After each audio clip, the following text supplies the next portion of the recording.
वंदे मातरम। नमस्कार, जय श्री राम। एक ऐसे विषय पर ये आज 2-4-5 मिनट की चर्चा मैं करना चाह रहा हूँ जिस पर आमतौर पर अपना देश कम से कम ध्यान देता रहा या कि न के बराबर ध्यान देता रहा कुछ वर्षों पहले तक। तो एक बौद्धिक संपदा का एक अंतर्राष्ट्रीय स्तर पर एक WIPO बना हुआ है जो जिसका पूरा स्विट्जरलैंड में के जिनेवा में जिसकी मुख्यालय है। और ये पूरी तरीके से संयुक्त राष्ट्र की एजेंसी, संयुक्त राष्ट्र की देखरेख में ये होता है। इसका पूरा इसको मानना होता है, एक तरीके से ये प्रामाणिक है, उसको मानना पड़ता है। भारतवर्ष ये जो चीज़ों का पेटेंट होता है अंतर्राष्ट्रीय स्तर पर, ये चीज़ हमारी है।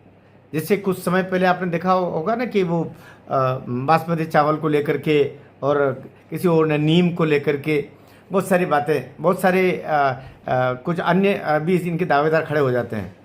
ये जो अपन कहते हैं ना, जैसे हम संघ की शैली में कहें या एक भारतीय के दृष्टिकोण से कि ऋषि भारद्वाज ने हवाई जहाज़ का आविष्कार किया था। उन्होंने 12 प्रकार के हवाई जहाज़ बनाए थे। ऐसे हवाई जहाज़ भी बनाए थे जो अदृश्य हो जाया करते थे, प्रकट रहते थे लेकिन दिखाई नहीं देते थे। लेकिन पेटेंट कहाँ था?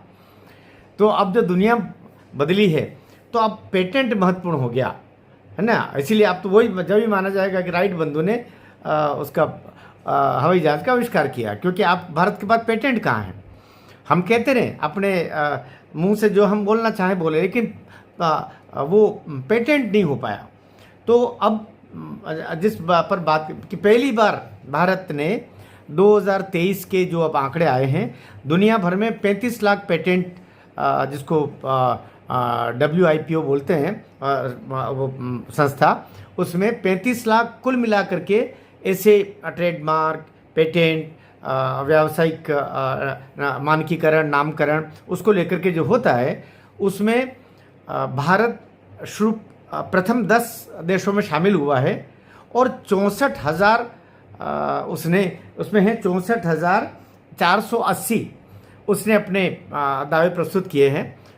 पेटेंट है तो आवेदन प्रस्तुत किए, दावे प्रस्तुत किए, अपने रखा है। इसमें चीन ने 2023 की बात कर रहे हैं, चीन ने इसमें 16,40,000 अकेला 35 लाख में से 16,40,000 पेटेंट के WIPO में जो दावे आवेदन किए हैं, वो अकेले नए दावे वो चीन ने किए हैं। उसके बाद में अमेरिका है 5,18,000 कुछ, जापान 4,34,000, दक्षिण कोरिया 2,87,000, जर्मनी 1,33,000 और भारत 6वें नंबर पर है।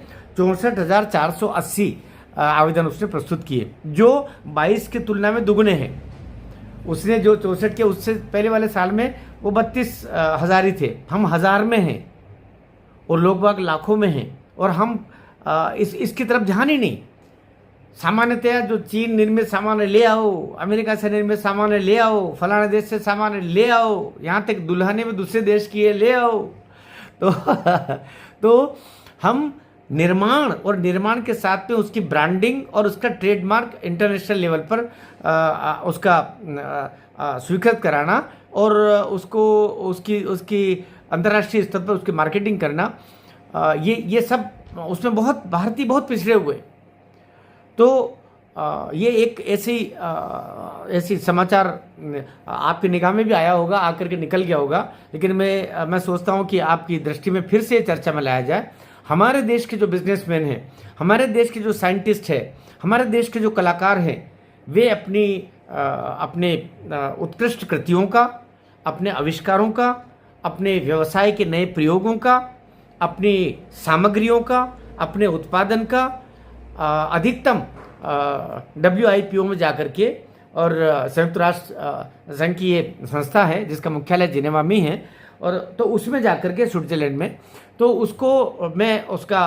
उनको आवेदन करना चाहिए और उसको वहाँ से अपना जो मानकीकरण नंबर लेकर के और फिर व्यवसाय करना चाहिए। वो आपका एकाधिकार हो गया दुनिया में कि आप ही उसके मालिक हो।